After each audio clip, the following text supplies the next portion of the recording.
On y va. Ouais. Donc, tu dis on est Shin. Shin Samer Dalet, moi j'ai. Shin Samer Dalet, ok, je te crois. C'est plus sérieux. On n'avait pas encore fini l'histoire, non? Ok, d'accord, ok, c'est logique, ouais. On n'a pas tout à fait fini, non? Donc, alors on y va. Donc, ouais, donc Davar, donc Shin Samer Dalet, page 364. Donc, c'est Berevi Shar Dalet. Voilà. Donc, deuxième colonne, 364, deuxième colonne. Donc, il dit Vechen Adavarazé, ainsi cette chose-là, les filles Yanaraoui, suivant cette chose telle qu'elle a Olam, seulement cette chose qui doit être dans le monde, chez Nimshach Achara Yachid, Shiwaika. Donc, c'est intéressant ce qu'il dit. Chez Nimshach Achara Yachid, ça veut dire qu'il soit en réalité que le monde, il soit conduit, on va dire, tu vois, qu'il soit tiré, qu'il soit voilà, tiré ou conduit, Achara Yachid, par ceux qui sont, on va dire, spécial, on va dire ceux qui sont Yachid, ceux qui sont, je ne sais pas comment traduire, spécial, on va traduire comme ça, ceux qui sont uniques, voilà, par ceux qui sont uniques, chez Wikar, puisque c'est ça le principal. Comme Shamra Batkol, comme la Batkol, elle a dit, Shalacha Rabbi Eliezer Bechol Makom, que la halacha, elle suit Rabbi Eliezer dans tous les cas. Les filles Godel Hormato, c'est par rapport à la grandeur de sa sagesse. Et donc, ok, donc c'est ce qu'il veut dire. Donc, ok, on avance. Il dit les filles Madrigat à Torah, mais suivant le niveau de la Torah, chez Sechel Elion, qui est en réalité la pensée suprême, Raoui chez Ikar Arov. Ça veut dire c'est logique que ça soit au contraire la majorité qui en fait soit le principal. Chez Ouaklal, parce que c'est le groupe.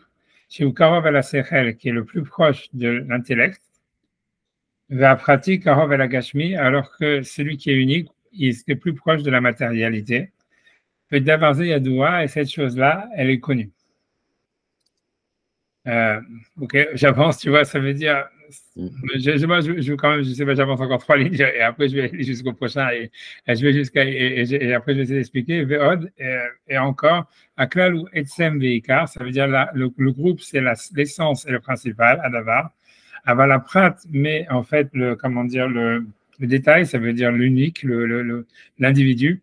Eno Etsem Veikar, il n'est pas véritablement l'essence et la racine, Adavar de la chose. Et donc c'est pour cela, à Sinaï, on nous a dit de suivre la majorité, Kacher Haklal, qui est la majorité, c'est-à-dire donc Kacher Haklal, quand le groupe, sur Hashem Arabim, qui sont la majorité, M. Etsem Veikar, ce sont eux l'essence et le principal. J'avance encore, je ne sais pas si j'avance encore. J'avance encore plus qu'à la fin du paragraphe. Ok, et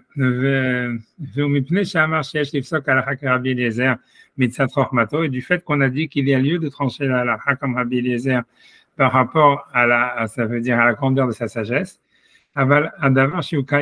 mais ça veut dire donc encore une fois parce que normalement le monde devrait aller d'après l'unique, on va dire, donc la personne qui est unique. Mais la chose qui existe, Omed Belishinoui, qui elle ne change pas, qui est immuable, ou Aklal, c'est la majorité. Shenlo Ishtanoud, qui lui ne change pas. Ou le Fikar, ça veut dire, alors que les personnes uniques, eux, a priori, ils changent. Ou le Fikar Bessina et Shinitna Torah Nitskit Kayemet Velo Shinui. Donc c'est pour ça que au Mont Sinaï, lorsque la Torah a été donnée d'une manière éternelle, alors qu'elle est immuable, Nathan l'Israël, Achar Rabim Leatot, on a dit au peuple d'Israël qu'on devait suivre la majorité. Et dans ce niveau suprême, ils ont voulu, et c'est ça ce qu'Hachem a voulu, Mistama, Ratsu, ou les Bnei Israël ont accepté, et pas écouter en fait la voix, le son de la voix, ou la fille de la voix. Ça veut dire grosso modo, on va voir, c'est très obscur ce qu'il dit a priori, mais ce qui veut dire, tu vois, c'est a priori, c'est qu'il veut dire, c'est le Naase Venishma, il était plus important en fait que le son du ton de la Torah qu'on a reçu après. Et que ce que les Bnei Israël, eux, ils ont dit, c'était Naase Venishma, c'était de suivre la majorité, mais pas la Bat-Kol, qui la Bat-Kol, elle s'adresse, on va dire, à l'individu, l'individu spécifique. Et la Madriga, tu vois, on va voir ce que ça veut dire, tu vois, ça veut dire, je vais essayer d'expliquer, je avance, tu vois, mais je vais essayer d'expliquer un truc, tu vois, Omnam, cependant, Imzar Beneem Mashiama Akadosh Baruch Chayecha V'Amar Nitzkuni Banai, pardon, si c'est bizarre à leurs yeux que ce qu'Akadosh Baruch a souri et il a dit, mes enfants m'ont battu, D'avoir dit Idbaer, donc ça peut s'expliquer, car c'est la joie principale qui est devant Akadosh Baruch Hu, quand ses enfants ils ont une perfection, jusqu'à ce que Hachem lui-même est obligé de faire leur volonté. Et cette histoire je ne savais pas, tu vois, ça veut dire du rire qu'on retrouve chez Hachem, on peut le retrouver chez Hachem, Yoshev et Sohak et Léviathan, que Hachem il rigole avec le Léviathan, Aïn Sham, regarde là-bas. Ok, donc bon, la dernière ligne, tu vois, du Hachem qui rigole et tout ça avec le Léviathan et compagnie, tu vois, ça honnêtement, tu vois, il faut regarder là-bas. Mais avant ça, tu vois, je vais essayer d'expliquer ce que tu as dit, donc ça, c'est super abscon. Alors, tu vois, ça voudrait dire, tu vois, je vais essayer, je sais pas, je vais dire mon interprétation, quoi, une interprétation possible. C'est sûr que ça fait allusion à un truc de Kabbalah. Maintenant, pourquoi, alors, quelle histoire avec qu'est-ce qu'il y a un truc dans la Kabbalah?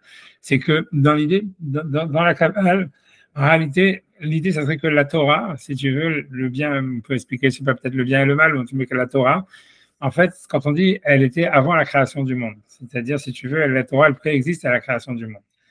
Donc, en réalité, voilà, c'est quelque chose. Donc, en fait, ça serait quelque chose qui dépasse le monde.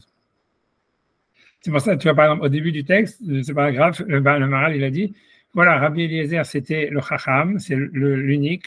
Et normalement, le monde devrait suivre Rabbi Eliezer parce qu'il est unique. Et tu vois, ça voudrait dire, en fait, ce qu'il veut dire, mais il y a le Sechel Elion, il y a l'esprit suprême qui est au-dessus de ce que le monde doit faire. Alors, qu'est-ce que ça veut dire? Ça veut dire en réalité que la Torah, comme ça veut dire, elle est au-dessus du monde. En fait, elle est au-dessus du monde. Donc, en réalité, voilà. Et donc, elle se préoccupe pas, on va dire, de qu'est-ce que le monde doit faire. Tu vois, le Chacham, le Tzadik, lui, en fait, il doit se préoccuper de ce que le monde doit faire et le monde doit suivre le Tzadik. Donc, c'est pour ça que la Bat Kol, elle dit que la halakha, elle devrait être comme Rabbi Eliezer tout le temps, même s'il est justement unique et personne ne comprend vraiment pourquoi, etc. Mais le monde doit suivre le tzaddik. Mais la Torah, elle est au-dessus du monde. Et donc, comme la Torah, elle est au-dessus du monde, elle doit suivre la majorité. C'est ça ce que lui il dit. C'est ça, tu vois, en substance, c'est ça ce qu'il dit le Maharal. Et tu vois, alors, et pour comprendre ça, tu vois, ça veut dire, voilà, on peut essayer d'expliquer. Dans l'idée générale, ça voudrait dire, c'est comme ça. Si on veut, voilà, commencer un petit peu à comprendre ce qui se passe. Si tu regardes, tu vois, dans la Torah, dans la Genèse, tu vois, dans Bereshit, en fait, on parle des personnes qui sont uniques, tu vois, qui sont des tzadikim, tu vois, Abraham, Yitzhak, Yaakov, Yosef, ce que tu veux, tu vois, ça veut dire tous.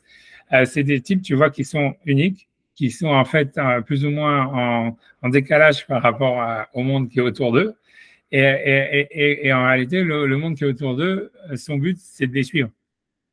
Tu vois, si les gens ils suivent Abraham, voilà, ils sont sauvés, on va dire. S'ils s'opposent à lui, ils vont dans le mauvais camp. La même chose avec Yitzhak, la même chose avec Yaakov, la même chose avec Yosef. Et tout ça, toute la jeunesse, ça fonctionne comme ça.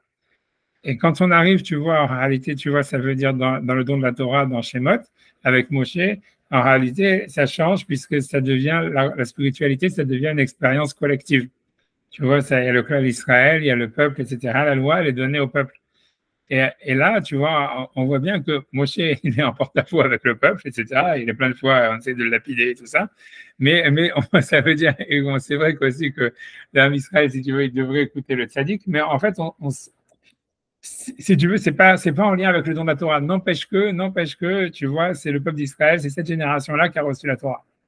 Et tu vois, et donc là, tu vois, alors qu'est-ce qui se passe, tu vois, en réalité, comment ça se fait, tu vois, comment on peut comprendre, tu vois, comment est-ce que la Genèse, tu vois, ça veut dire, et ça continue après la Genèse, c'est-à-dire après le don de la Torah, si tu vois, on a l'impression que le don de la Torah, c'est une interruption, tu vois, qui a comme une sorte de, qui apparaît, tu vois, tu vois, le don de la Torah, c'est une interruption, mais par la suite, quand on va recommencer avec Josué, tous les prophètes, etc., la loi, elle disparaît.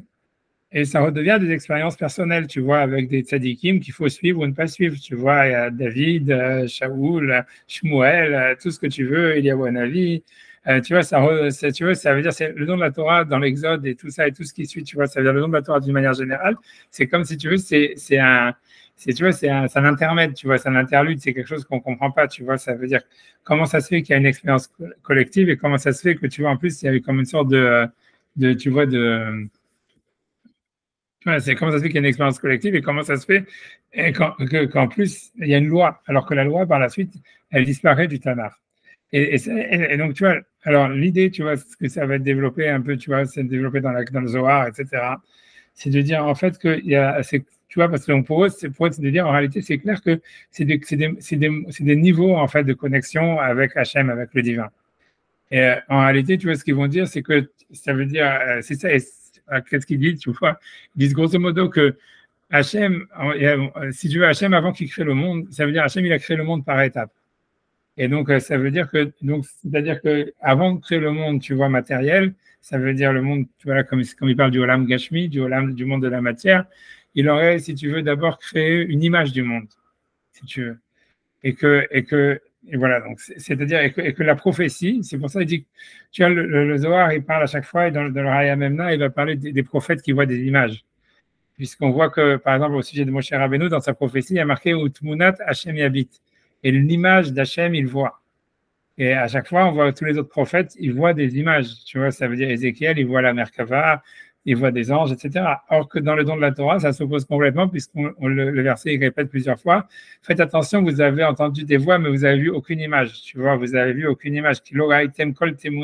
Vous avez vu aucune image. On sent que tout l'enjeu du don de la Torah, c'est de dire, tu vois qu'ils n'ont pas vu d'image. La question de savoir, tu vois, en fait, OK, pourquoi, tu vois, ça veut dire, qu'est-ce qui est tellement mauvais dans les images, tu vois, puisque c'est la faute du vaudor, etc. Donc, mais ça veut dire, tu vois, quel est le problème, puisque les prophètes, eux, ils envoient, on te dit même sur Moshe Rabbeinu qu'ils voyaient une image d'Hachem. Et l'idée, ça serait de dire, tu vois, donc dans le Zohar, c'est de dire qu'en réalité, la prophétie normale, ça veut dire la prophétie d'Abraham, Isaac, Jacob, même Moshe, quand il n'est pas en mode don de la Torah, en fait, et tous les autres, en réalité, c'est une relation que Hachem, ça veut dire que Hachem, on va dire, quand il a créé le monde, d'abord, il a créé une image du monde, ensuite, à travers cette image, il a créé le monde dans sa matière. Et donc, en fait, tout ce qui est du rapport de la prophétie normale, c'est en fait, c'est quelque chose, en fait, qui évoluerait entre la matière et l'image. Tu vois, c'est que Hachem, il a fait du monde. Parce que si on voit une image d'Hachem, ça veut dire qu'en réalité, on passe par cette histoire qu'Hachem, d'abord, il a fait une sorte d'image du monde. Et donc, c'est à ça qu'on a, en fait, si tu veux, en relation entre la matière et l'image. Maintenant, par contre, la Torah, elle serait, en fait, elle est préexistence, en fait, au monde, ou même à l'image du monde. Et donc, d'une certaine manière, elle est au-dessus de ça, si tu veux. C'est une relation, tu vois, ça veut dire à Hachem, qui est avant même que Dieu ait l'idée, il ait l'image d'un monde à créer. Comme si, tu vois, en fait, les lois de la Torah, qui sont, on va dire, le bien et le mal, ou même la loi, etc., elles préexistaient, en fait, d'une certaine manière, même, tu vois, à l'existence du monde. Tu vois, et ça explique, tu vois, bon, ça paraît super abstrait, tu vois, je suis d'accord que c'est abstrait, tu vois, je reste, ça reste abstrait. Mais si tu veux déjà, si on s'arrête là, on peut comprendre déjà pas mal de choses, tu vois, on peut comprendre, par exemple, pourquoi dans la Gemara, au lieu d'essayer, par exemple, comme ils font les goïms ou comme on fait, tu vois, n'importe quel type sensé, il ferait, ça serait de dire, ah voilà, il y a les lois de la Torah, mais comment elles s'appliquent? Tu vois que la Gemara, elle essaie plutôt de dire comment est-ce qu'on peut faire pour que les lois de la Torah ne s'appliquent pas, tu vois. Ça veut dire trouver des cas, tu vas dire oui, si tu veux faire le Shabbat, il faut que tu aies l'intention, il faut que tu aies ça, il faut que ça soit ci, il faut que ça soit ça. Grosso modo, après, tu dis, bah, c'est presque impossible de faire le Shabbat. Tu vois, quand tu fais la Gemara, tu vas voir que c'est presque impossible. Tu vois, la même chose, ça veut dire pour s'enregistrer interdit de la Torah, il faut vraiment, tu vois, c'est mettre de bonheur, tu vois, c'est-à-dire, et tout est comme ça. Ça veut dire, même pour faire un isop positif, tu vois, pour que ça soit cachère d'après tout le monde, c'est super compliqué. Et d'où le fait que tu payes $500 pour avoir un citron, tu vois. Mais ça veut dire mais tu vois, donc, et tu peux te demander, alors que normalement, tu vois un type normal, tu vois, et si on lui dit, le loi de la Torah, il va pas essayer de faire que le truc il soit le plus impossible à accomplir, le plus incroyable. Parce qu'en fait, l'idée, c'est, tu vois, c'est que la Torah, en réalité, elle est au-dessus du monde réel. Donc, en réalité, on n'essaye pas de l'incarner, on essaie, au fait, tu vois, de la désincarner, tu vois, d'une certaine manière. Tu vois, donc, ça, on dit pas qu'il faut qu'elle ait une relation avec le monde. Donc, ça veut dire qu'il faut que ça soit des lois réelles, que ça puisse s'appliquer, mais que ça puisse s'appliquer, tu vois, d'une manière très compliquée, tu vois, d'une manière, tu vois, très, voilà, pas fréquente, tu vois, etc. Puisque, en fait, c'est la relation d'Hachem qui est au-dessus du monde. Et donc, c'est tout ça l'histoire, l'importance de l'étude de la Torah. Tu vois qu'on a l'impression qu'à chaque fois, la Gemara et tout le monde, et le Zohar, etc., ils mettent l'étude de la Torah, en fait, en réalité, au-dessus de l'accomplissement de la Torah lui-même. Tu vois, ça veut dire, en fait, si tu réfléchis vraiment, tu vois, Talmud Torah, Keneget Kulam, tous ces machins-là, etc. Parce qu'en fait, c'est un niveau tu vois, de relation, en fait, avec le divin qui est avant, au-dessus de la matière. C'est ce que ici le Maharal, il explique, que ça, c'est une expérience collective. Ça veut dire aussi bizarrement que ça soit, ça veut dire, tu vois, c'est la loi et c'est une expérience collective. Et c'est ça le don de la Torah. Ça veut dire que le don de la Torah, quand il y a eu le Mahamad Arsinaï, c'était une expérience, si tu veux, comment dire, voilà, qui était une recréation. Ça veut dire comme si, en fait, on faisait assister à ce qui était à la création du monde, même ce qui était avant la création du monde. Et donc, si tu veux, c'est quelque chose, tu vois, c'est quelque chose qui est accidentel et qui est complètement transcendantal. Et que, tu vois, donc c'est pour ça que les Bnei Israël, ils étaient en train de mourir à chaque fois qu'ils écoutaient la voix d'Hachem, etc., parce que c'est quelque chose, en fait, qui est, en fait, à peine, tu vois, à peine du monde réel, à peine, ça fait à peine partie du monde réel. C'est possible, tu vois, le Mamad Arsena, il a eu lieu, etc. Comme on voit, on peut faire une loulav et un souka cachère, on peut avoir des tefilines cachères, mais c'est hyper compliqué, tu vois, c'est à peine, tu vois, ça veut dire, ça veut dire, tu vois, c'est à peine faisable, tu vois, c'est à la limite, tu vois, ça doit être quelque chose, tu vois, comme on dit que, comme l'Agma a dit, la Shrina n'est jamais descendue sur le mont Sinaï, elle est toujours en train de voler au-dessus de Titfachim, ça veut dire, c'est à peine, c'est oui, tu vois, c'est quelque chose qui est à peine faisable. C'est normal que ça soit comme ça, tu vois, c'est-à-dire que c'est parce que c'est au-dessus de la matière, c'était préexistant au monde, tu vois. Et ça, en réalité, ça peut être compris que d'une manière, c'est ce que le Maharal veut dire. Ça, en fait, c'est que ça peut être compris que par la masse. Ça veut dire que d'une certaine manière, c'était, tu vois, même s'il y a et Rabbi Eliezer, par exemple, qui est le plus grand sadique, ou même Yosef, ou même, on aurait pu dire même Moshe Rabbeinu lui-même, si jamais, tu vois, en fait, lui-même, il pense, tu vois, que le monde, ça veut dire qu'il doit se conduire d'une certaine manière, etc.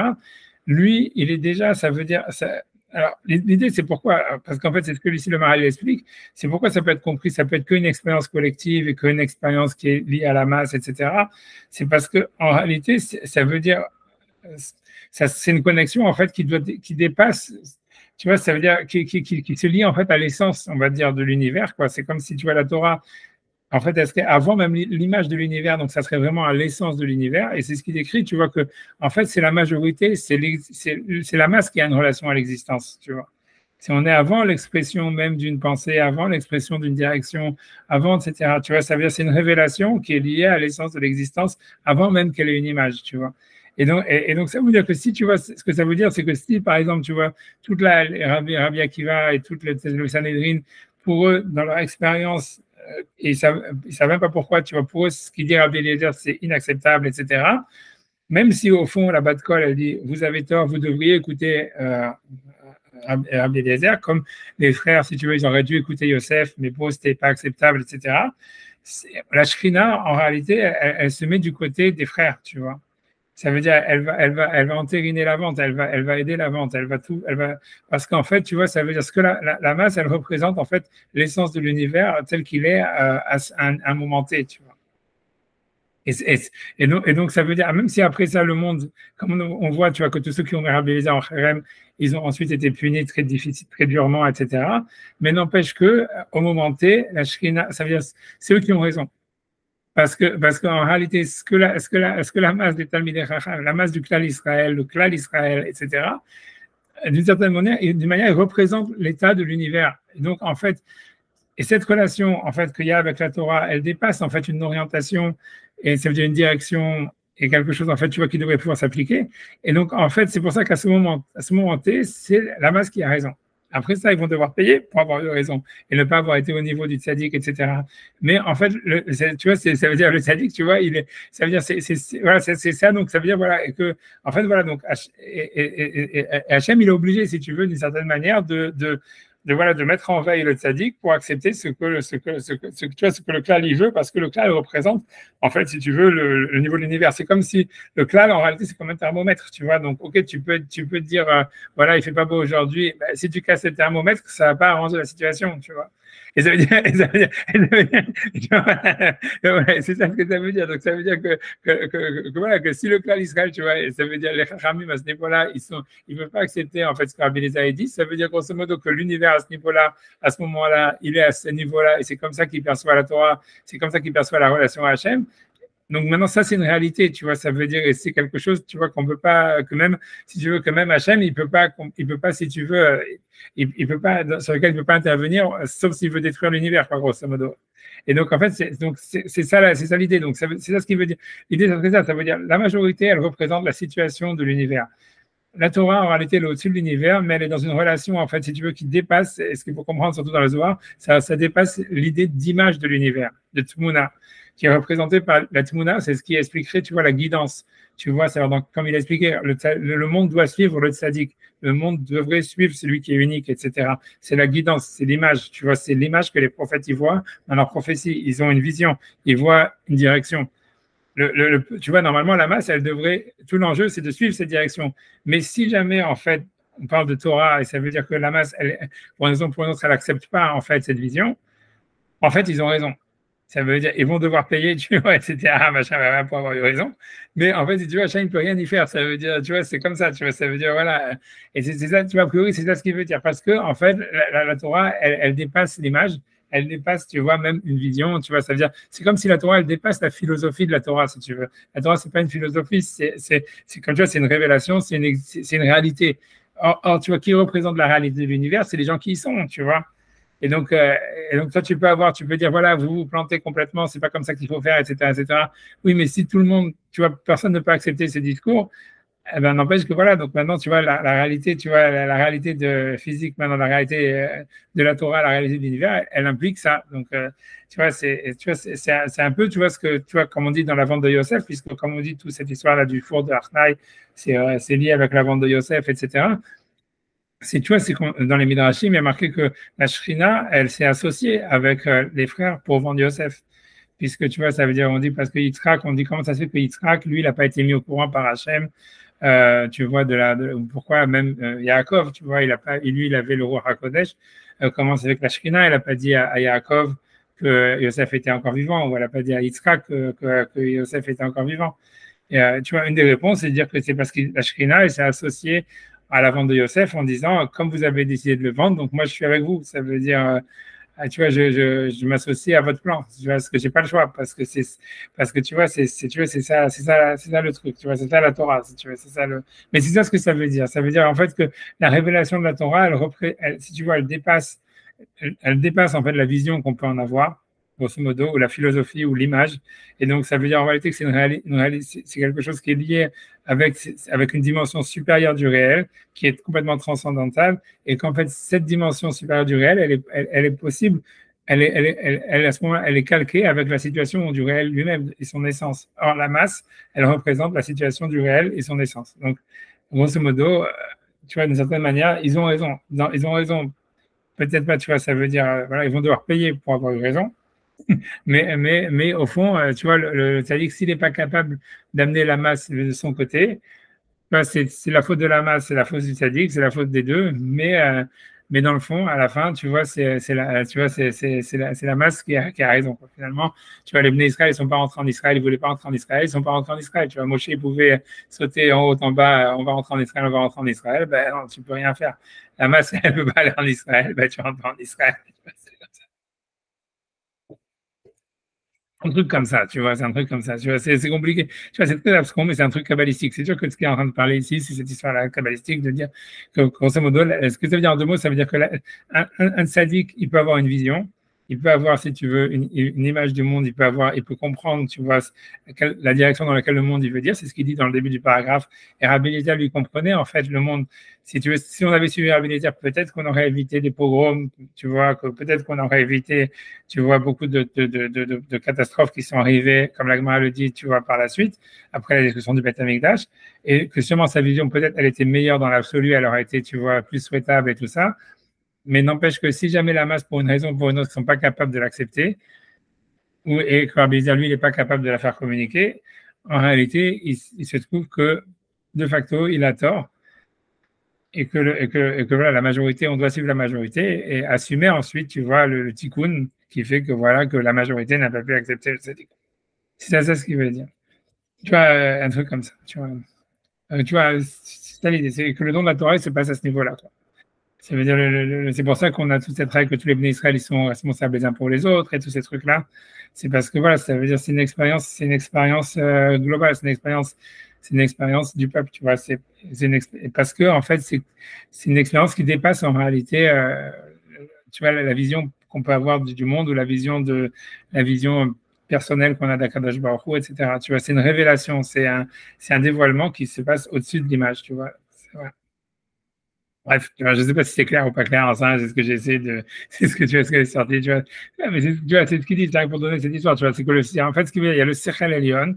Bon, si on peut rester plus proche de ce que lui il dit, c'est de son langage, de sa terminologie, tu vois, il y a le Sechel Elion, ça veut dire, qui suit qui est représenté à la masse, parce que la masse, en fait, c'est l'essence du monde.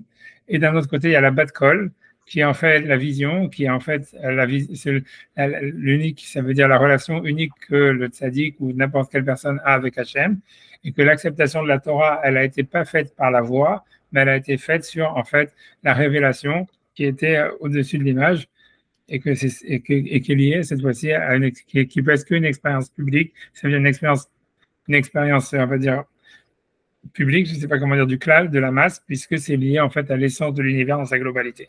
C'est ça ce qu'il veut dire, tu vois. C'est ça ce qu'il a dit, et whatever it is. C'est vrai, c'est vrai, c'est intéressant, tu vois, c'est whatever, tu vois, c'est intéressant, tu vois, c'est vrai, tu vois. Ça veut dire, voilà, voilà, j'en sais, tu vois, voilà, c'est tout. Ça veut dire, grosso modo, l'idée générale, c'est ça, c'est que à travers l'étude de la Torah, ça veut dire, quel que soit, ce qu'il faut comprendre l'idée, c'est que ce qui sort de tout ça, c'est quelle que soit la manière dont on comprend la Torah, tu vois, Rabbi Eliezer, il symbolise la manière dont on va comprendre la Torah, il faut comprendre que la Torah elle-même, elle est au-dessus de ça. Tu vois, parce que c'est un Sechel Elion et c'est pas notre compréhension de la Torah. Quelle que soit la compréhension qu'on a de la Torah, quel que soit le niveau de spiritualité qu'on a, en réalité, la Torah, elle est au-dessus de cette compréhension, de cette spiritualité, etc. Et donc, à partir du moment où elle est au-dessus, en fait, elle s'adresse à une réalité objective qui est en fait qui est symbolisée par la masse et par la réalité du monde tel qu'il est. C'est contre-intuitif parce que c'est une sorte de calvaire commerce. Si déjà le tzaddik il n'arrive pas à avoir cette vision, à accepter ou à être accepté par la Torah comme étant vrai, comment le peuple qui est encore plus loin que le tzaddik, lui, il a plus raison. C'est sûr contre-intuitif. Ouais, non, c'est super contre-intuitif. C'est tout à fait vrai hein, ce que tu dis. C'est pour ça que tu vois, c'est très contre-intuitif. Mais le sens, c'est parce qu'en fait, tu vois, c'est que c'est comme si tu veux l'essence, comme si en réalité, le monde, ça veut dire le clan d'Israël, même l'univers, etc., il serait essentiellement lié à la Torah, tu vois, dans son corps, quoi, grosso modo. Et ça veut dire, tu vois, ça veut dire, voilà. Et donc, si tu vois, ça veut dire, voilà, c'est comme ça. La spiritualité, c'est un pis-aller, c'est-à-dire que c'est le seul chemin qu'on a trouvé, mais c'est pas un pis-aller. C'est pas un pis-aller, mais ça veut dire que, tu vois, on peut pas dire que c'est un pis-aller, tu vois, mais ça veut dire que tu vois, ça communique, tu vois, ça va dans la Kabbale, tu vois, les niveaux, si tu veux, quand on dit la prophétie, tu vois, d'Abraham, Isaac et Jacob, tu vois, qui est complètement, comme je dis, on a posé au nom de la Torah, en réalité, sur plein de points, comme on a dit, en fait, c'est une expérience personnelle, une expérience collective, est-ce que, tu vois, il y a la loi, il n'y a pas la loi, etc., etc. On voit bien que la Torah, elle veut connecter les deux, tu vois, elle veut pas, l'idée, c'est pas de dire, ah voilà, si tu veux, il y a la spiritualité, ça veut dire, il y a l'expérience du divin en tant que prophète, avec une image, avec une vision, avec une philosophie, etc. Et d'un autre côté, il y aurait la loi qui s'applique à la masse et que c'est là, et voilà. Et tu vois, parce que la Torah, ça, d'un côté, elle aura une relation avec la réalité dans son absolu, dans son existence absolue en tant que matière. Et de dire, voilà, il y aurait ces deux choses et que l'existence absolue en tant que matière, en fait, elle serait supérieure tu vois, à la spiritualité, à la scène spirituelle. Non, tu vois, ça veut dire, c'est ce que la Gemara, elle veut dire, tu vois, c'est ce que la Torah, elle pense, que le Zohar, il pense, etc.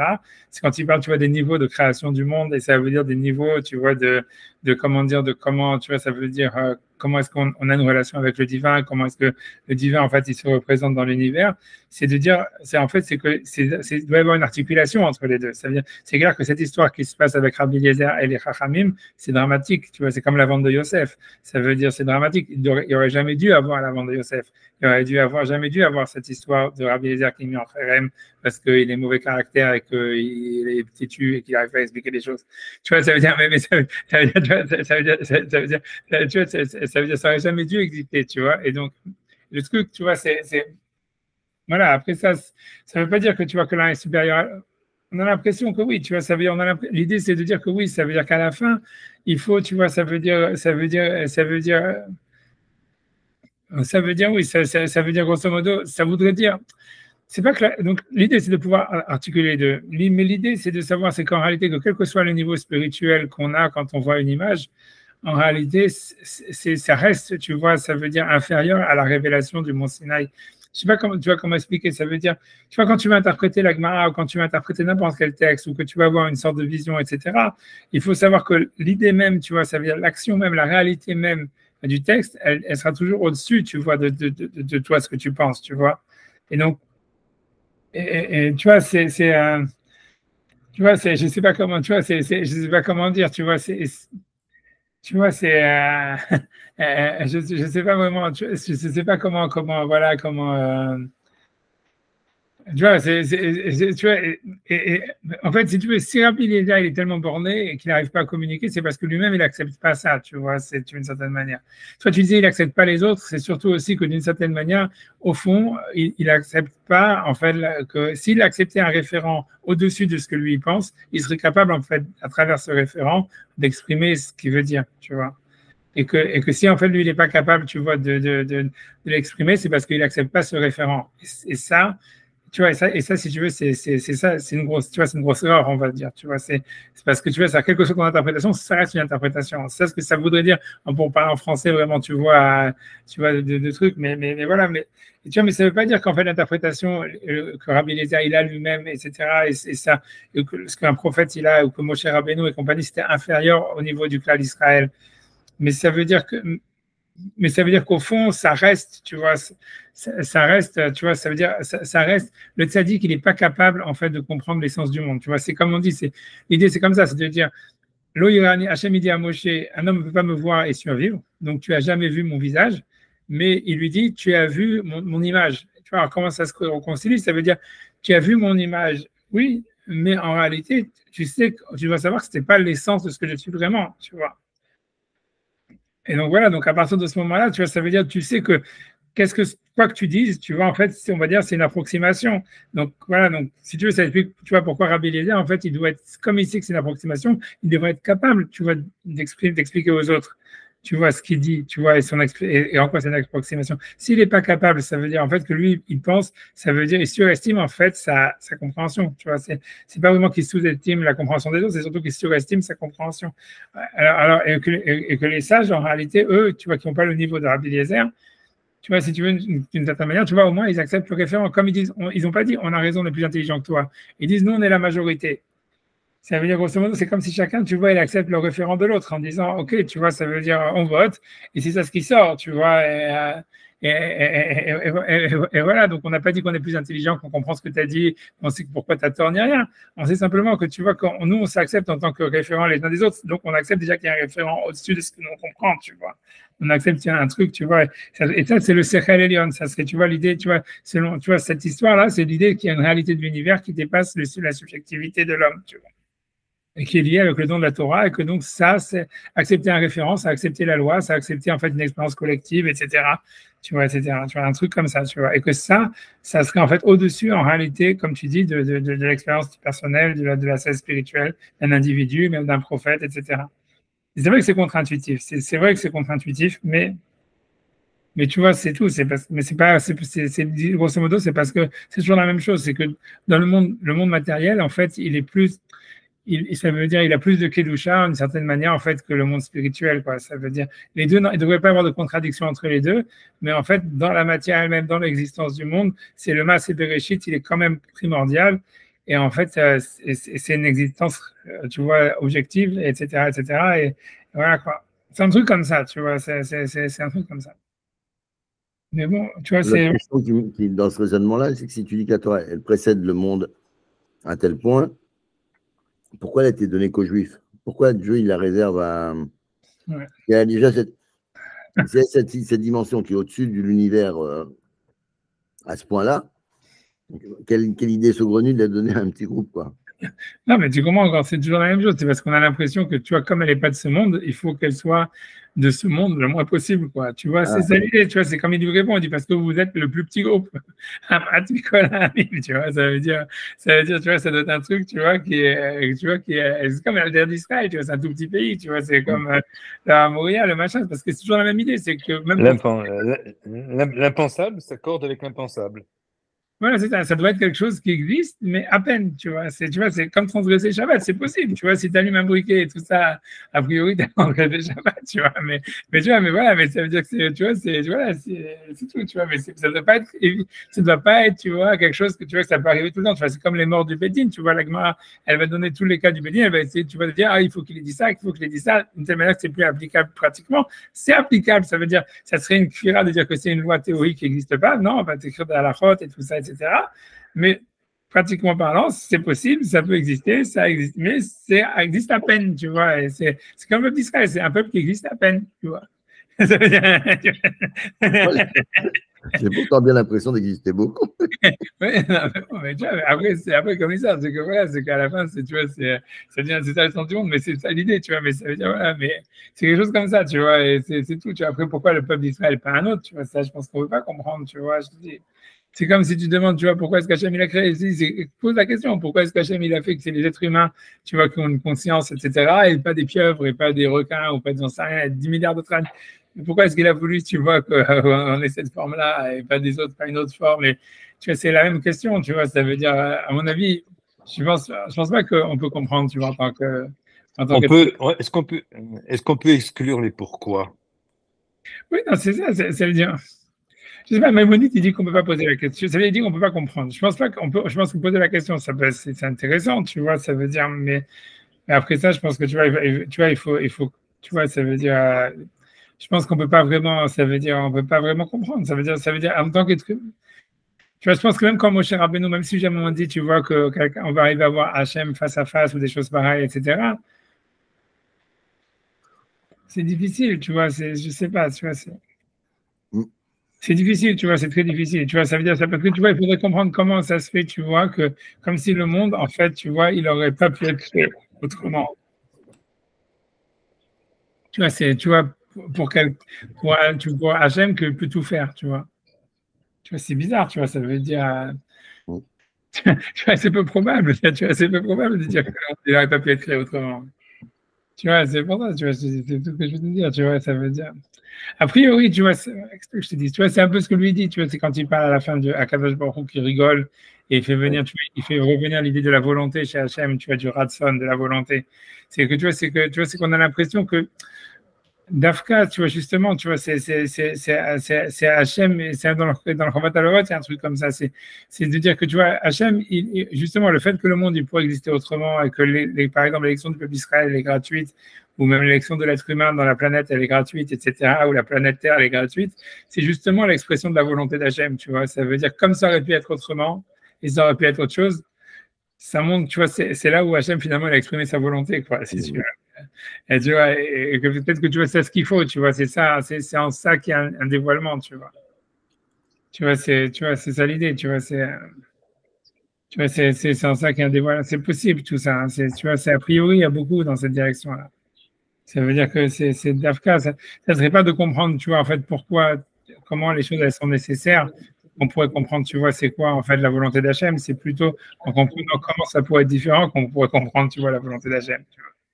Ça veut dire, tu vois, c'est sûr, Hachem, il aurait pu choisir, je sais pas, les Français, les Grecs, ou j'en sais rien, les Palestiniens, whatever. Et tu vois, et que tu vois, et que voilà, et qu'en fait, c'est vrai, tu vois, ça veut dire, mais qu'on comprend la volonté d'Hachem, parce que justement, il a choisi l'Arme Israël, et que c'est gratuit, mais ça exprime un choix, tu vois, ça veut dire, je sais pas, il a vu dans le cas d'Israël quelque chose, tu vois, qui à la base, tu vois, n'était ni positif ni négatif, et que pour une raison, par un choix libre, en fait, pour lui, c'est ça ce qu'il a aimé, quoi. C'est comme quelqu'un, tu vas choisir une meuf ou un truc comme ça, tu vois, ça veut dire, voilà, quoi, ça veut dire, tu vois, Ça marche. Ah, oui, oui, c'est ça, tu vois, ça veut dire, pourquoi j'ai choisi les êtres humains? Ok, il aurait pu choisir les dauphins ou j'en sais rien. Ouais, mais pour une raison ou pour une autre, tu vois, ça veut dire, il y a quelque chose dans l'être humain qui lui a plu, tu vois. C'est quoi? On ne sait pas, c'est l'expression de sa volonté, tu vois, c'est un truc comme ça. Tu vois? Oh, pas pousser quand même, faut pas pousser. Il n'est pas poussé. Il a choisi l'être humain. Il pourrait choisir pas les requins, les dauphins, un arbre. Voilà, il aurait pu donner une conscience, etc., et développer le cerveau des autres animaux. Et les rendre, tu vois, ça veut dire, c'est pourquoi c'est le singe qui sait. Si tu prends la suite, tu veux dire, ok, on va pas dire qu'on descend du singe, si on veut pas suivre comme Darwin, mais disons que Saint-Racol, on est quand même, tu vois, un lien de parenté assez clair avec les singes. Et tu vois, ça veut dire, on aurait pu avoir un lien de parenté plus clair avec des dauphins, ou avec des pieuvres, ou avec 10 milliards d'animaux, tu vois, qui auraient pu, tu vois, on aurait pu ressembler à 10 000 autres choses, et tu vois, et avoir.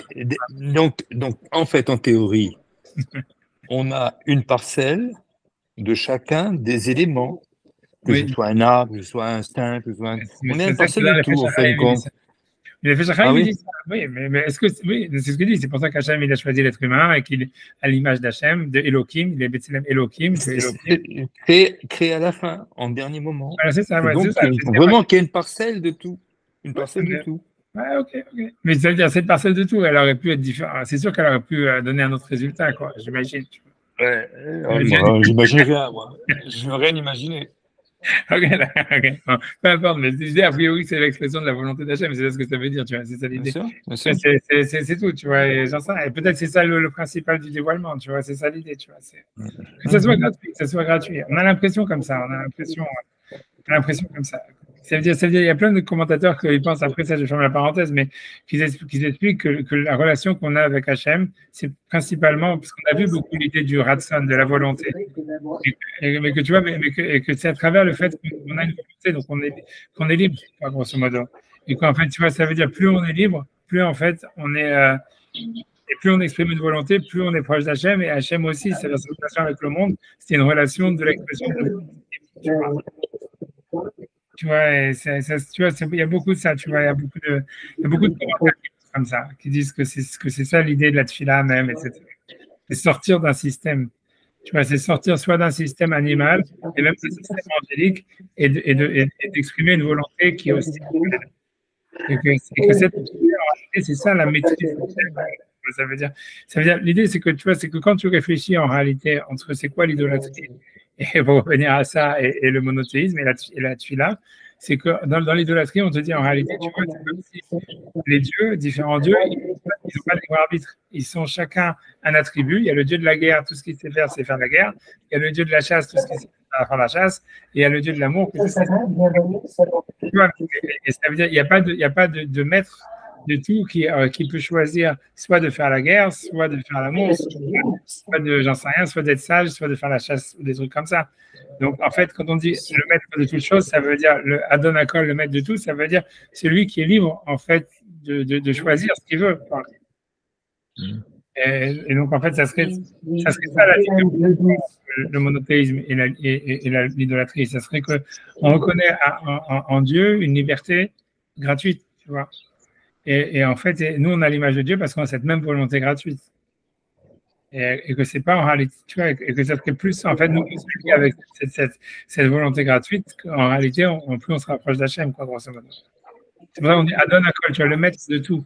Tu vois, ça veut dire, ça vient exprimer le fait qu'il serait simplement, tu vois, un attribut, tu vois, ça veut dire le dieu de la justice, le dieu de la sagesse, ou le dieu de la guerre, comme on a dit, le dieu de la chasse, le dieu de l'amour, etc. C'est le maître de tout. Donc, c'est-à-dire qu'il a le libre arbitre de choisir ce qu'il veut. Et c'est en ça que tu vois qu'on est dans le monothéisme. Tu vois. Ça veut dire, j'avance après ça. Alors, quand tu parles sur Hachem qui rigole, tu vois, ça veut dire qu'Hachem veut dire que Hachem il est content de faire la volonté de l'homme. Tu vois, c'est ce qu'il dit, tu vois, ça veut dire grosso modo, c'est parce qu'il dit. Il dit pourquoi Hachem il rigole? Parce qu'il est content qu'en fait il a pu faire la volonté de ses créatures. Et tu vois, ça veut dire, ça revient, ça revient à ça. Tu vois, grosso modo, ça veut dire le fait que les sages ils ont voulu faire quelque chose, c'est déjà en soi pour Hachem quelque chose de bien. Tu vois, un truc comme ça. Ok. Tu vois, ça veut dire,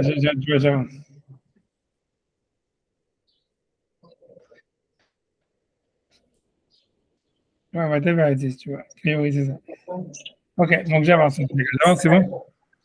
Alors, Vata Bene Adam, donc dit maintenant, et maintenant voici les hommes.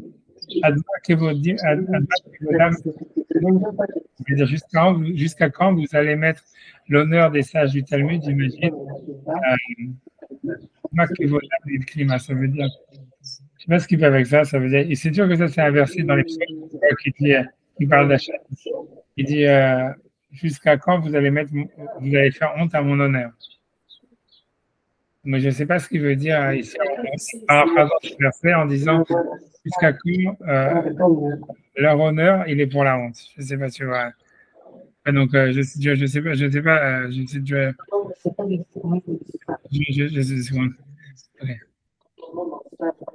ok, tu vois, donc voilà. Ok, donc je sais pas, je sais pas ce qu'il veut avec ça, je sais pas ce qu'il veut avec ça. Donc, je sais pas ce qu'il veut avec ça. Donc, enfin, on va voir ce qu'il veut dire. Car dans ce langage-là, mes enfants m'ont battu. Les galotes, ils ont voulu, comment dire, dévoiler quelque chose d'extraordinaire. Les Isaïr ou les Shamer, chez l'Oyomar à Adam, c'est pour mettre en garde et faire garder l'homme, que l'homme ne se dise pas, qu'Acher chez Shinou Iménian, et de dire que quand Hachem il voit, ça veut dire quand on voit comme une sorte de retour d'Hachem, ça veut dire comme si Hachem il aurait changé d'avis, on a l'impression de quelque chose, tu vois, ça veut dire on verrait comme si Hachem avait décidé quelque chose et qu'à la fin il le fait pas. Par exemple, la destruction de Ninive et que les gens de Ninive ils font Teshuvah et qu'il ne le fait pas. Donc, il veut dire quand un homme il voit un changement de ce qui avait été prévu par la prophétie, par exemple, que c'est comme si Hachem il avait changé d'avis. Il dit donc, Chaz Veshalom, Dieu nous en préserve, le marqueur de dire ça, ou la R, et de penser qu'Ilo ben Adam hu veitnachem, car Dieu n'est pas un homme pour changer d'avis. Rak sheshkan shne dvarim, simplement il y a deux choses, vem shne bchinot, c'est deux aspects. Abchina achat mitzad anoten vagozer atzmo. Donc c'est le décret de Hachem par rapport à ce que lui il veut donner, ce qu'il devrait faire, ça veut dire ce que voilà ce qu'il devrait être. Sans qu'on parle en fait de celui qui reçoit du tout. Mais c'est la chose qui devrait arriver suivant la mesure elle-même. Mais la chose ensuite elle change par rapport à celui qui la reçoit. Et lorsque celui qui reçoit, en fait, il ne peut pas recevoir ce que celui qui voulait lui donner. Donc il y a une annulation de la volonté de celui qui donne.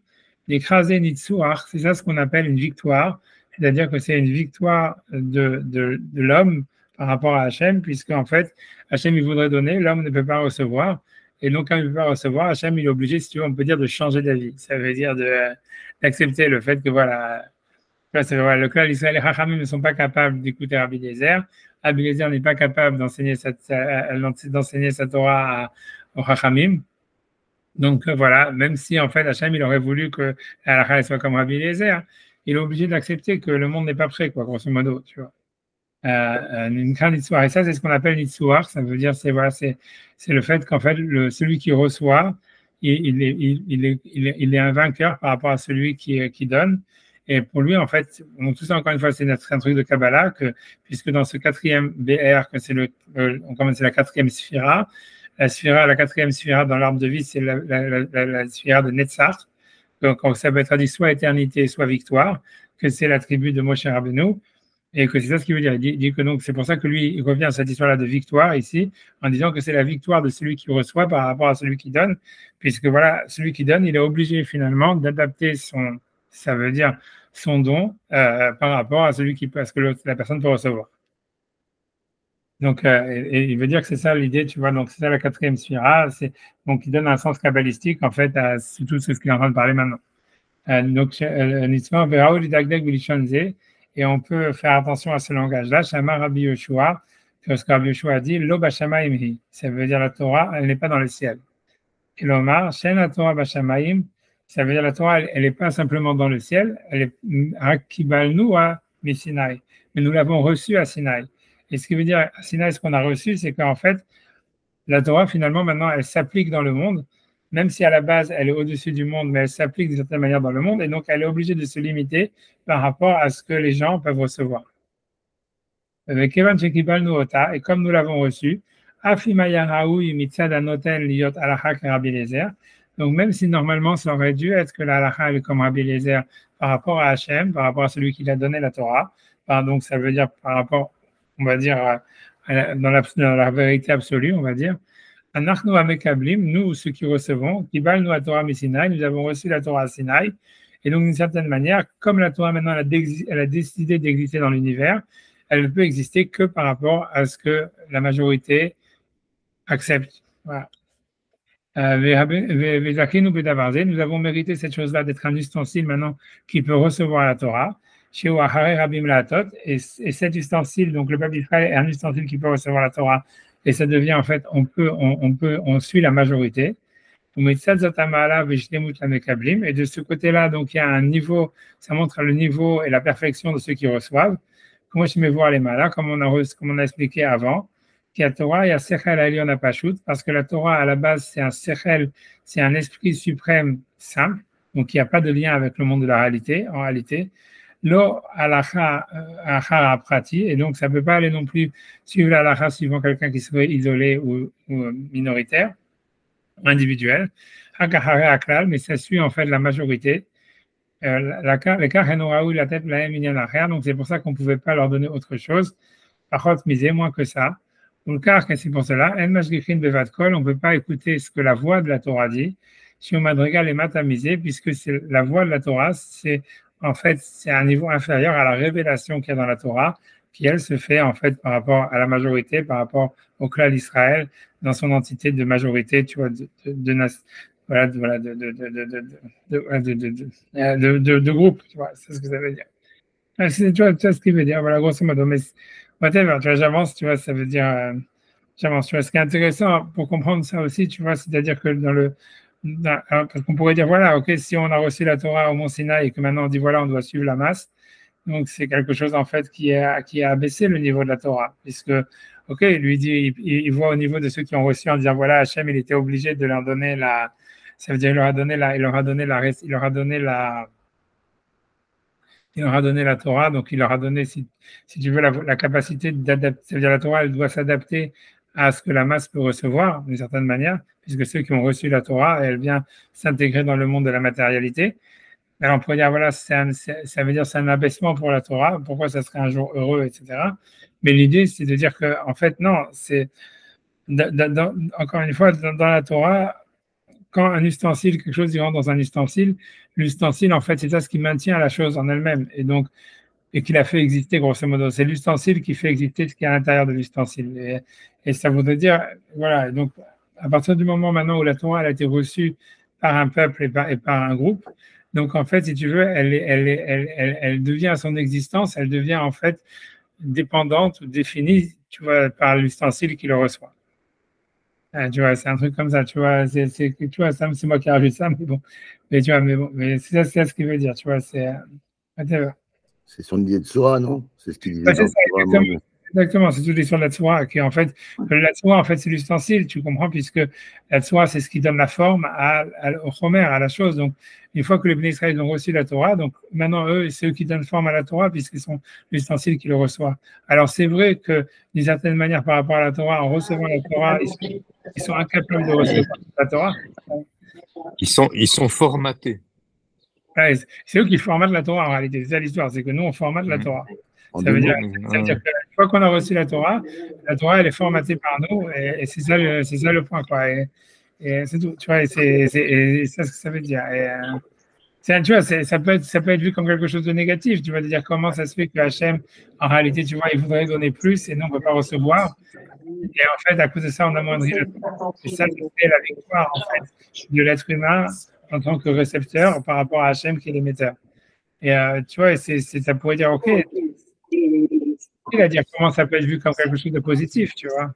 Tu vois, mais tu vois, ça veut dire, tu vois, on est obligé de dire oui, tu vois, ça veut dire, tu vois, on est obligé de dire que oui, tu vois, parce qu'au fond, tu vois, ça veut dire, ça donne, tu vois, ça veut dire, même si, en fait, grosso modo, c'est même si la Torah, maintenant, elle va exister dans le monde, et à cause de ça, elle va être réduite par le peuple d'Israël, parce que le peuple d'Israël, en réalité, il est réducteur par rapport à la Torah elle-même. N'empêche que c'est vu comme quelque chose, tu vois, de positif, tu vois, ça veut dire le fait que ça puisse exister, tu vois. Grosso modo, c'est mieux que rien, quoi, grosso modo. Ça veut dire mieux vaut un buisson ou un petit monticule que rien du tout. Ça serait ça, et ça serait considéré comme une victoire, tu vois, c'est ça l'idée. C'est un passage obligatoire, c'est un passage obligatoire. Ouais, autrement, elle reste, même si on a quelques bribes, on ne peut pas avoir cet infini, on n'a que quelques bribes de rien du tout. Rien du tout de ce que nous sommes, ça montre bien ce que nous sommes. Ouais, non, c'est sûr, tu vois, c'est ça, parce que comme on a nous sommes une bribe, nous sommes des bribes. Et surtout, on est surtout. Ça veut dire, on a l'impression, tu vois, parce que lui, il a expliqué que c'est ça la tribu de Netzach, que c'est ça l'histoire de Moshe Rabbeinu, tu vois, c'est ce qu'il a dit avant. Parce qu'il a dit, comme il dit, dans le Père Lévi, c'est la quatrième sphère, il a dit clairement, tu vois, c'est la madrigal de Netzach, de victoire, etc. Et tu vois, c'est une victoire vraiment, tu vois, c'est comme si tu disais que la génération du désert, c'est quand, en fait, tu vois, là, la faillite la plus possible, la plus imaginée, quoi. Non, parce qu'en fait, tu vois, ça veut dire la Torah, elle est descendue. Alors, ok, ça a fait que les mecs, ils sont morts dans le désert, ils n'ont jamais été en Israël, ils n'ont fait que se révolter, c'est des losers de chez losers et tout ça. Ouais, mais au moins, ils ont, tu vois, ils ont une connexion avec la. Tu vois, ça veut dire. Il n'avait qu'à dire, comme je l'ai dit ces temps-ci, là, il n'avait qu'à dire Nassé Venishma pour la terre d'Israël. S'ils avaient dit Nassé Venishma pour la terre d'Israël, il n'y aura plus ce problème. On ne serait pas, moi, maintenant, faire 8 jours de séjour ici, 3 jours là-bas. Non, c'est sûr. Non, je comprends. Non, je comprends. Pourquoi ils n'ont pas dit Nassé Venishma? Pourquoi ils n'ont pas dit Nassé Venishma pour la terre? C'est qu'on a l'impression que si tu as que cette victoire-là. Ils ont envoyé les explorateurs. Ah, c'est incroyable.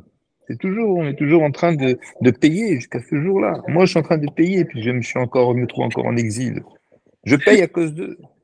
Moi, je vais les attaquer. Ah, je sais. Non, mais je comprends la question. C'est sûr, on a l'impression que c'est une victoire vraiment. Tu vois, c'est une victoire d'avoir aussi la Torah et d'être mort dans le désert. C'est vraiment une victoire. À la Pyrrhus. La Pyrrhus, c'est la victoire. Je sais vraiment, c'est vraiment. Tu peux vraiment avoir un truc spécial pour voir ça comme une victoire. Tu vois, ça veut dire, mais a priori, c'est ça ce que lui veut dire. Il dit ça, c'est la victoire. Tu vois, ça veut dire que grosso modo, tu fais tes conneries, tu payes, tu assumes tes conneries. Peut-être que la meilleure victoire, c'est l'échec. C'est ce qu'on a l'impression qu'il veut dire, tu vois. C'est ce qu'il veut dire, tu vois. Ça veut dire, voilà, notre victoire, c'est qu'on ne veut pas recevoir la Torah plein. Ça veut dire comme il faut. Et donc, on la reçoit comme des losers. Et après ça, on s'en prend plein la gueule. Et on a gagné. Parce que il aurait voulu donner plus. Mais comme on est con et qu'on a reçu moins, donc on a gagné. Parce que c'est nous qu'on a eu raison par rapport à Hachem. Tu vois, c'est ce qu'il dit, tu vois. Et c'est ça la tribu de Moshe Rabbeinu, tu vois. C'est ça. On peut pas se casser la gueule. Là, au point où on est ensemble, on peut pas se casser la gueule. On est sûr de pas se casser la gueule. Il dit on a la Torah qu'on mérite, quoi, c'est ça.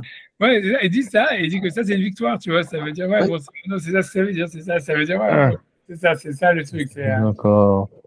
On a bon Hachem. Ouais, c'est comme ça, c'est bon Hachem que c'est l'idée, tu vois, c'est bon Hachem. C'est grosso modo, ouais. C'est un truc comme ça, tu vois. Ça veut dire. Je sais rien. Tu vois, je sais pas pourquoi. Par exemple, la phrase que j'ai retenue tout à l'heure, c'est le monde matériel a plus de Kedusha que le monde spirituel. Bon, c'est sûr, en réfléchissant, oui, parce que c'est un moyen de révéler le monde spirituel, le monde matériel. Ouais, c'est un ustensile, c'est surtout ça. C'est l'histoire, c'est le problème, tu vois, c'est la relation à l'ustensile. C'est qu'on a l'impression, tu vois, ça veut dire dans toute cette histoire, c'est quand tu regardes, en fait, dans tout le problème qui se passe, tu vois, c'est qu'il y a toujours, on a l'impression qu'on est dans une dynamique il y a quelque chose qui reçoit, donc quelqu'un qui donne, l'autre qui reçoit, et que, en fait, à chaque fois, si tu veux, tu reçois dans un ustensile. Ça veut dire celui qui reçoit, il devient lui-même un ustensile, si tu veux. Et donc là, il te dit, voilà, en fait, l'ustensile, il est toujours, en fait, il peut être, tu vois, plus petit que la chose qu'il doit recevoir. C'est un peu presque normal, quoi. Donc, tu vois, tu pourrais voir ça, donc, en fait, normalement, comme un truc, on va dire, négatif, tu vois. Ça veut dire, voilà, comment, tu vois, ça veut dire, voilà, comment ça se fait que, tu vois, que nous, en tant que récepteurs, on n'est pas capable de recevoir tout ce qu'Hachem, il donne. Et comment ça se fait que, voilà, donc, voilà, il y a tellement de gâchis, quoi. Et on te dit, non, en fait, ça, c'est une victoire par rapport à Hachem, tu vois, c'est une victoire. En quoi c'est une victoire? Parce que finalement, le récepteur, ça veut dire il peut exister maintenant par rapport à celui qui lui donne, tu vois. Je sais pas, c'est étrange, tu vois, c'est étrange. Mais c'est vrai qu'on retrouve ça dans la nature. Ça veut dire, comme je dis, ouais, il y a beaucoup de gâchis dans la nature. Et en fait, comme on a vu, ça veut dire qu'il pourrait y avoir beaucoup plus de choses, beaucoup plus d'êtres humains, etc. Il y a du gâchis. Et on a l'impression, parce que le gâchis, c'est parce que le monde, il n'a pas été capable de recevoir. Et qu'on a l'impression que c'est justement ça ce qui fait l'existence du monde. Ah, bref, quoi. C'est intéressant, mais ce qui est sûr, c'est que d'un autre côté, parfois, on voit que l'ustensile, c'est lui qui fait vivre la chose qu'il a reçue, tu vois. Si tu veux, le dilemme. C'est que d'un autre côté, on dit, ah voilà, on a l'impression que l'ustensile, il est quelque chose qui va amoindrir, si tu veux, le dévoilement de la Torah, etc. Mais d'un autre côté, on sait aussi, tu vois, que ça veut dire que dans la Torah, à chaque fois, c'est l'ustensile, il est plus important. C'est pour ça que la Gashmiyut, si tu veux, tout ça, c'est plus important que la spiritualité. C'est parce que l'ustensile est plus important en général que le contenant, que la chose qui est contenue dedans. Et parce qu'en fait, c'est l'ustensile qui crée la chose qu'il contient, tu vois. Quand on te dit, voilà, il y a 48 attributs pour recevoir la Torah, etc., ça veut dire, en fait, on voit que la Torah qu'on va recevoir, elle va être créée par les attributs qu'on a. Si on n'a pas les attributs, alors tu vois, ça veut dire la Torah qu'on a, elle est pourrie, tu vois. Donc ça veut dire, c'est à chaque fois le moyen, il est beaucoup plus important en réalité, tu vois, c'est-à-dire le moyen qui est l'ustensile qui contient la bracha, qui contient la chose, que ce soit, tu vois, on te dit, voilà, le shalom, c'est ça ce qui permet de recevoir la bracha. Tu vois, en fait, d'une certaine manière, le shalom, c'est plus important que la bracha, on va dire. Et, tu vois, ça veut dire. Mais c'est vrai, tu vois, je sais pas, c'est compliqué toute cette victoire-là. Ça veut dire, donc ça serait une victoire peut-être, tu vois. Ça veut dire que ça serait une victoire que justement l'ustensile soit plus important que la chose qu'on contient. Parce que c'est là où en fait on montrerait une maîtrise dessus, quoi. Ça veut dire, c'est-à-dire si jamais, si l'ustensile il était moins important que la chose qu'on reçoit, ça voudrait dire en fait qu'on est simplement noyé dedans, tu vois. Ça veut dire, voilà, tu veux la bracha, tu es noyé dans la bracha. Mais si on te dit, en fait, non, c'est un ustensile, et c'est le shalom, on va dire, et c'est le shalom qui permet de recevoir la bracha. Donc, en fait, et le shalom, il est plus important que la bracha. Donc, ça fait que alors c'est vrai qu'en quantité, tu vas recevoir moins de bracha, mais en réalité, la bracha que tu reçois, en qualité, elle monte de niveau, quoi. Ouais, c'est ça. C'est sûr que la petite miette que l'on peut récupérer, c'est quelque chose de grandiose. Ouais, Très satisfaisant. Lorsque chaque halva et que chaque jour j'ai une miette, que je puisse avoir une miette chaque jour. Ouais, non, c'est ça, mais c'est ça. Non, je commence à voudrais dire un truc comme ça. Ça veut dire, en fait, c'est comme si tu veux, la média de Netzach, ça veut dire de victoire, ça serait en fait le fait de recevoir quelque chose, ça veut dire d'amoindrir la chose, la quantité de ce qu'on reçoit, mais pour l'augmenter en qualité et en maîtrise. Ouais, ça serait ça l'attribut de Netzach. Ça veut dire, grosso modo, Moshe, c'est vrai qu'en fait, on va dire, les Juifs, quand ils reçoivent la Torah, on va dire, ils n'ont plus le niveau des patriarches. Et donc, d'une certaine manière, ils ont amoindri la bracha qu'ils recevaient. Mais d'un autre côté, maintenant, ça veut dire d'une certaine manière, ils deviennent un ustensile pour recevoir la bracha, pour recevoir la Torah. Et cette Torah qu'ils ont, maintenant, ils ont plus de maîtrise dessus. Ils ont plus de maîtrise dessus, ils ont plus de, tu vois, ça veut dire, et donc, qualitativement, au niveau, d'une certaine manière, au niveau de la qualité, il y a quelque chose en plus qui est venu à cause de l'amoindrissement quantitatif. Tu vois, c'est ça ce que ça voudrait dire. Ça veut dire, quand tu vois Rabbi Eliezer, il dit son truc. Alors, sûrement, il a raison. Mais bon, on ne peut pas comprendre. Si Rabbi Eliezer, finalement, la Lahal était comme lui, ça voudrait dire, OK, tu vois, ça veut dire, OK, même si tu ne comprends pas, on sait que c'est ça la vérité, on fait, tu vois, voilà, et c'est bon.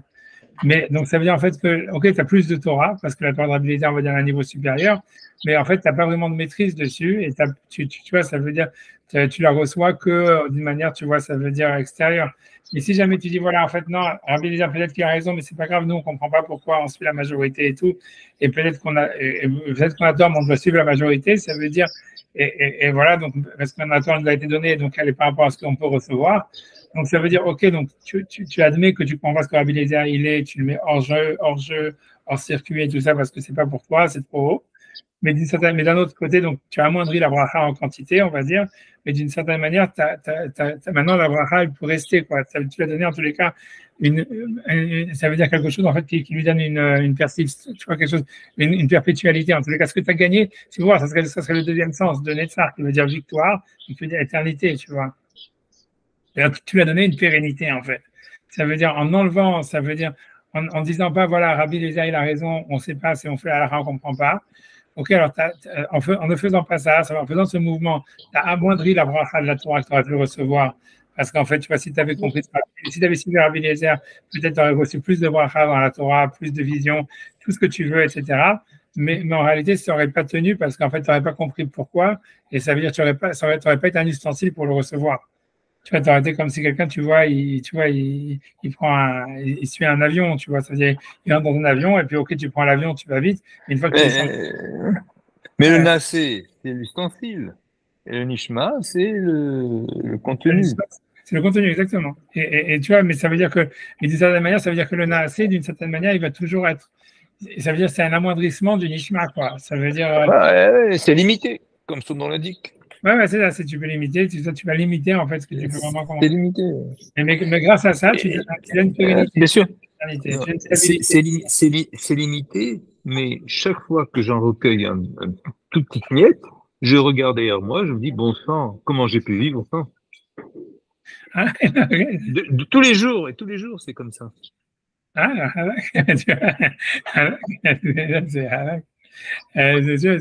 comme il dit à Nissim Gaon, là, Chazak, mais t'as raison, mais ça, c'est la madriga. On lâche pas, il faut pas lâcher, il faut pas lâcher. Voilà, même si infini, il faut pas avoir peur de l'infini. Je suis d'accord. En tout cas, Chazak, pour le chizouk, en tout cas, a priori, c'est ça ce que ça voudrait dire. C'est la vida de Netzar, ça voudrait dire c'est l'éternité et la victoire, parce qu'en réalité, la victoire, c'est la victoire de celui qui reçoce par rapport à celui qu'on lui donne. Et donc, c'est un amoindrissement en réalité quantitatif. Mais en fait, c'est ce qu'on gagne, c'est l'éternité. Ça veut dire c'est une stabilité et une certaine, tu vois, ça veut dire maîtrise par rapport à la chose qu'on a reçue. Et ça, c'est ça ce qui permet la pérennité de la chose. Donc, la Torah, elle est éternelle, elle est immuable, parce que en fait, c'est un amoindrissement de ce qu'on aurait pu recevoir en fait de la Torah, quoi. Ça veut dire c'est comme si on est obligé d'accepter la majorité, de refuter Rabbi Eliezer parce qu'on comprend pas, etc. Donc c'est en même temps, tu vois, un amoindrissement de la relation qu'on a avec Hachem, avec le spirituel, etc. Et en même temps, une sorte de pérennisation de cette histoire. Et bizarrement, en réalité, cette éternité, etc., en fait, elle est au-dessus de l'expérience personnelle, même de la quantité qu'on aurait pu recevoir en plus, qui symbolise la Torah de Rabbi Eliezer, quoi. Ça veut dire, c'est elle qui prédomine, parce qu'au fond, c'est quelque chose qui est au-dessus de la bat-colle, c'est quelque chose qui est au-dessus de l'image, tu vois. Ça veut dire que c'est comme si, en fait, la pérennité de quelque chose, elle est au-dessus, en fait, elle est plus importante en réalité que son essence ou que sa quantité, pas que son essence, mais que son expression, quoi. C'est plus important en fait de transmettre, c'est ça ce que ça veut dire. C'est plus important de transmettre que d'accomplir. C'est ça ce que ça veut dire. Ça veut dire, tu vois, ça veut dire, c'est si tu as le choix, tu vois, entre, tu vois, je sais pas, tu vois, ça veut dire, toi aller à la choule ou amener ton fils à la choule, même si toi tu vas pas faire la tefila, grosso modo, parce qu'il va t'emmerder, tu vois, c'est plus important d'amener ton fils à la choule, quoi. Ça veut dire, tu vois, non, c'est pas vrai. Je pensais à l'instant à ça. J'ai un petit-fils, je lui dis, est-ce que il vient avec moi tout à l'heure ou non? Je vais de me poser cette question. Voilà, incroyable.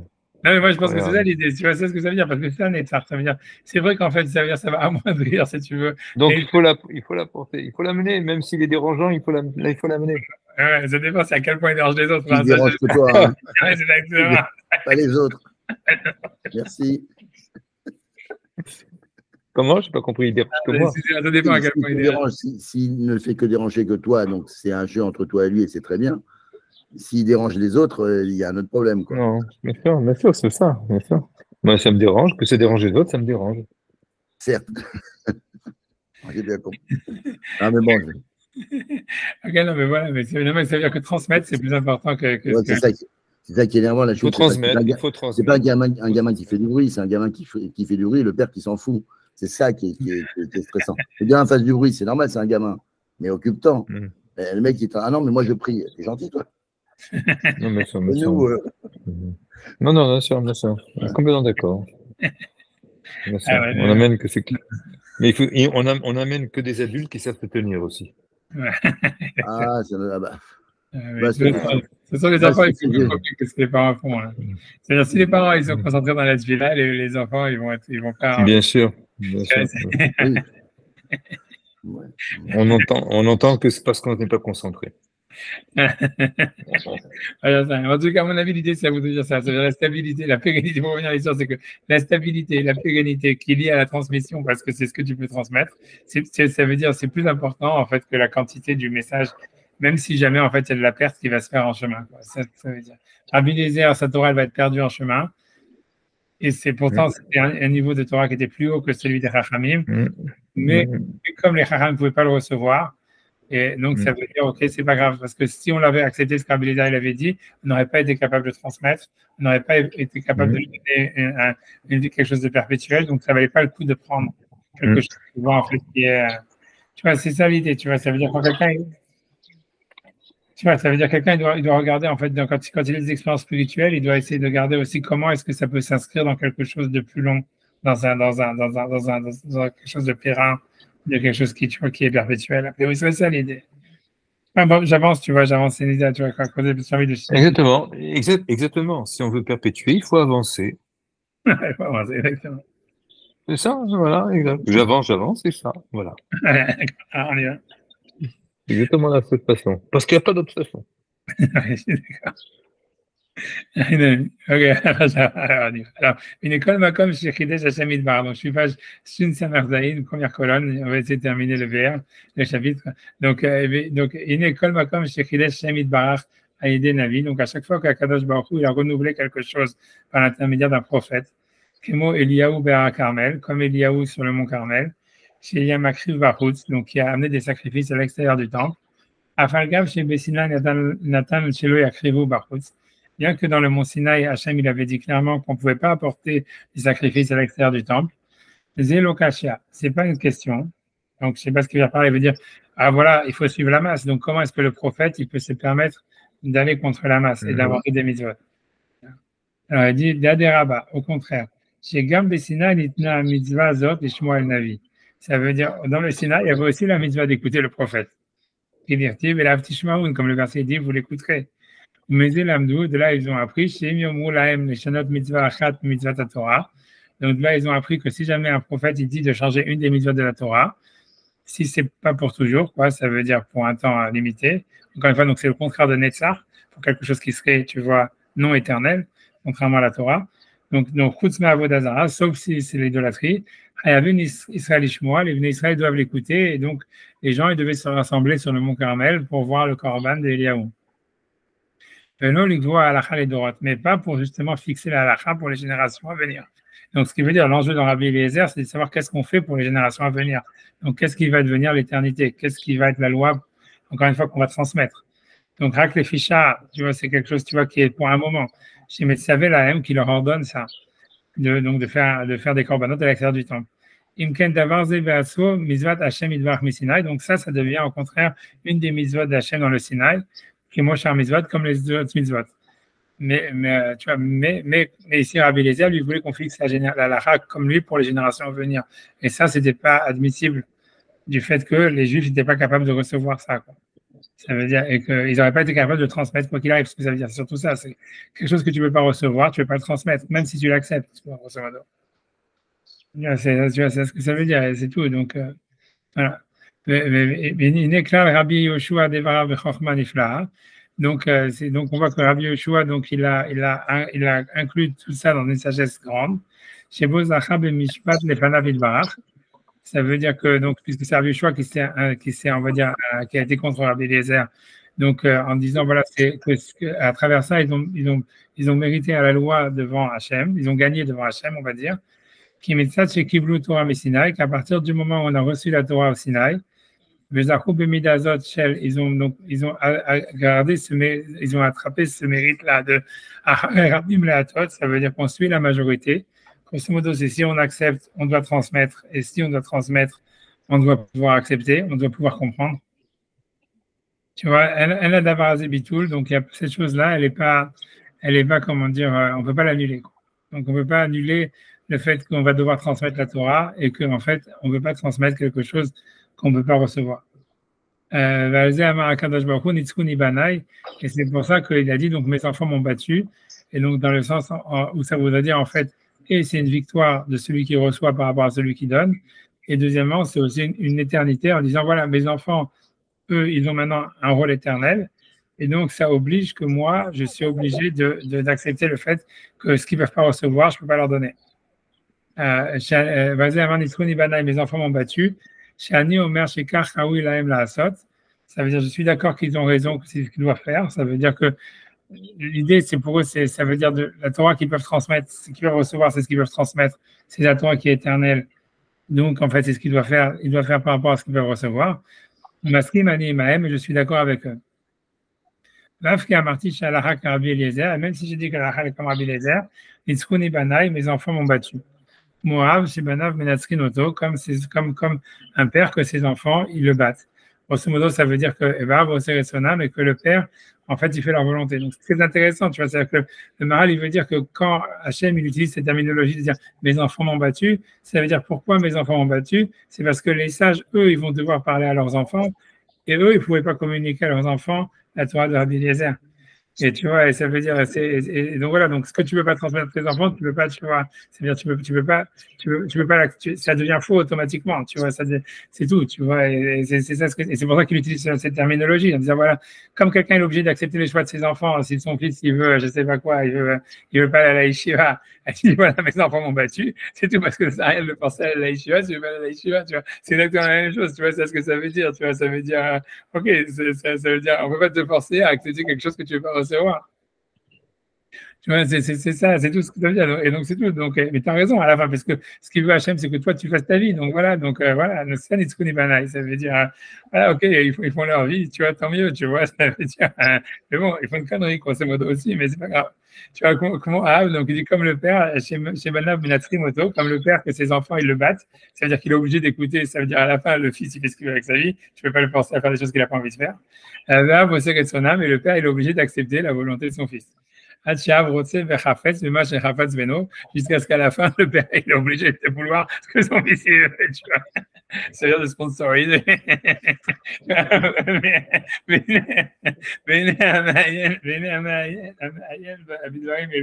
Donc celui donc, qui réfléchit à ça, il comprend que leurs paroles elles ont été pesées avec les balances de la justice et de la sagesse. Et qu'Achar Mayen On, et quand quelqu'un réfléchit encore, mais aussi la amique d'Ibrahim et qui continue à s'approfondir dans leurs paroles, il va trouver encore plus de sagesse. Donc, il ne dit pas quoi. Ben la donc il n'y a pas eu de s'allonger plus là-dedans dans ce sujet-là. Qui a d'abord ou faire marcher chez vous Ben Adam. Donc, et ça montre bien que cette chose-là, c'est le contraire de ce que les gens avaient compris. Qui le mélote et loup, en disant cela, et ça veut dire ils ont éloigné ce qu'il fallait éloigner en disant que c'est pas que Hachem il change d'avis, c'est comme un père qui est obligé d'accepter la volonté de son fils et qu'à la fin, tu vois, il accepte malgré lui, il n'a pas le choix, quoi. Ça veut dire, voilà. Parce que c'est celui qui reçoit qui a toujours raison par rapport à celui qui donne. Voilà, on peut s'arrêter là.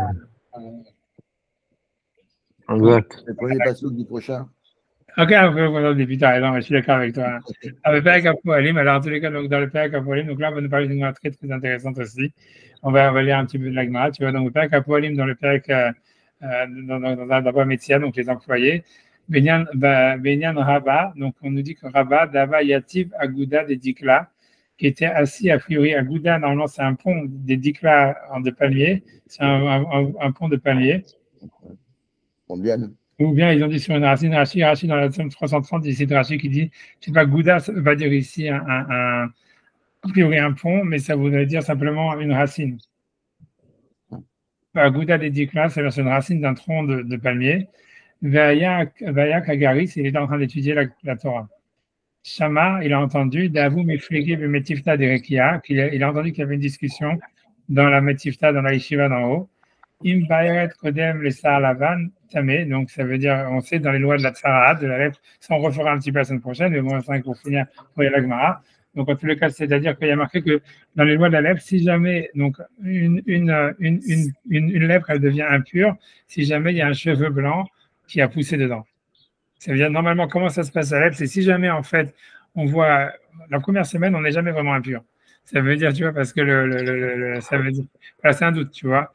Et après ça, tu vois, c'est si jamais, donc le Kohen, il voit la lèvre et il dit de revenir une semaine plus tard. Donc, si jamais ça, et donc il y a des simanim qui rendent la lèpre impure. C'est, on va dire, le plus simple. Je pense qu'il y en a d'autres, mais on va parler de celui-là, c'est ce que je connais.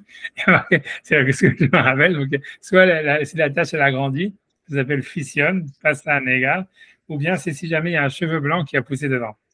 Dans ces deux cas, le type il est considéré comme impur et là il devient vraiment impur. Sinon, si c'est resté, ça n'a pas augmenté. Si tu veux, c'est encore une semaine de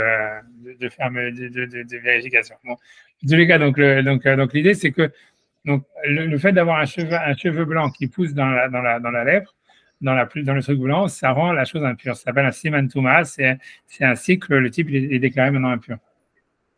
Mais donc si jamais, par contre, si jamais en fait le cheveu blanc était avant la lèpre, ça veut dire si jamais le type il dit voilà, en fait il y avait ce cheveu-là blanc avant et après la lèpre elle est apparue et il y a un cheveu blanc dans la lèpre, à ce moment-là c'est pur parce qu'il faut que le cheveu blanc il apparaisse dans la lèpre après que la lèpre soit arrivée, d'accord? Donc ça c'est ce que la Gemara dit, tu vois, ça veut dire im ba'eret kadam lesar lavan, si jamais la plaie de la lèpre est arrivée avant le cheveu blanc, tamé. C'est marqué explicitement dans la Torah, c'est un signe de Touma. Mais si jamais donc le cheveu blanc il était avant que la lèpre apparaisse et que le type il était là avant, tahor, c'est pur, ça veut dire que c'est pas un signe d'impureté. Et ça c'est clairement dans la Torah. Maintenant le truc c'est safek. Si jamais on ne sait pas si jamais si jamais en fait le cheveu blanc il a apparu après la lèpre, ou bien si jamais le cheveu blanc il était déjà là avant la lèpre. Alors, qu'est-ce qu'il doit dire le Kohen? Est-ce qu'il doit considérer ça comme impur ou pur? Ça fait. Donc, il y a Kadosh Baruch Hu Omer Taor. Kadosh Baruch Hu, il dit c'est pur. Mais Tifta Direkia, mais toute la yeshiva d'en haut, Omer Tamé, il dit c'est impur. Alors, un mot, Mannochach. Donc, comme il y a une discussion, tu vois, entre Hachem et la yeshiva d'en haut, il dit qui c'est qui va décider qui a raison.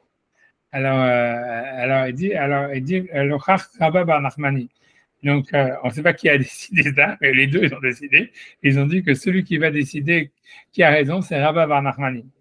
Parce que Rabba lui-même, il disait sur lui-même, Dama Rabba, parce que Rabba, il a dit, Ani Achid bin Gaïm, ça veut dire, moi, je suis le meilleur je suis le plus grand possèque dans les lois de Negaïm, de la lèvre. Ani Achid Baolot, et c'est moi qui suis le plus grand possèque dans toutes les lois qui concernent l'impureté quand on a en relation avec un mort, qui est dans une.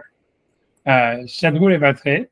Donc, ça veut dire, ils ont dit, bon, on va le chercher. Grosso modo, ça veut dire, OK, on l'amène, il va aller, c'est comme Benzema et toute la bande, il va aller jouer en Arabie Saoudite, quoi. Ça veut dire, ça veut dire bienvenue au club des retraités.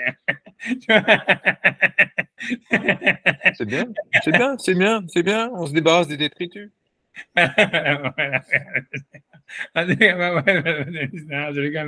ça veut dire grosso modo, voilà, mais en tout cas, je voulais dire ici, ok, ça veut dire que Rabat, il a invité à aller à la Yeshiva, quoi. Ça veut dire, voilà, donc ça doit pas très, c'est ce que ça voulait dire, c'est lui qui va décider, donc ça veut dire, ok, donc lui, il doit mourir, grosso modo.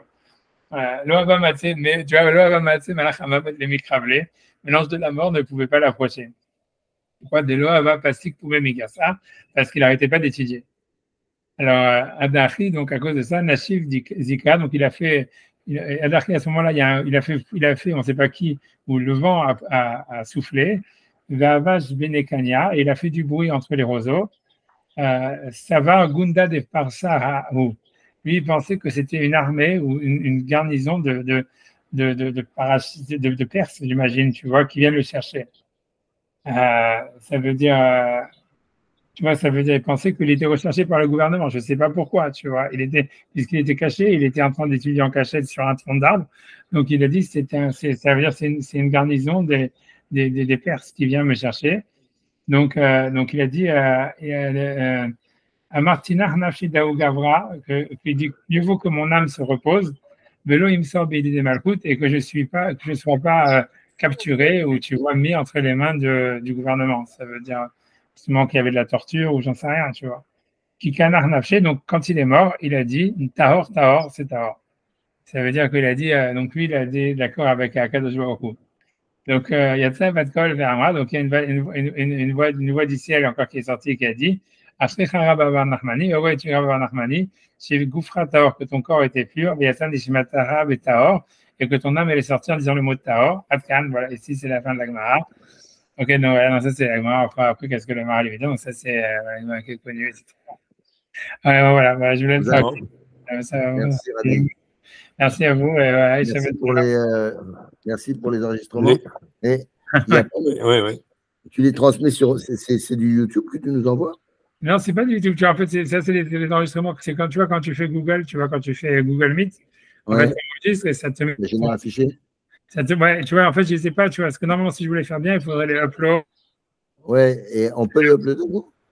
Je pense, moi, j'ai donné accès à tous ceux. Tu veux que je regarde sur ce que j'ai sur. Peut-être que je peux. Parce que moi, sur mon téléphone, il faut que je regarde le téléphone en permanence, sinon ça s'arrête.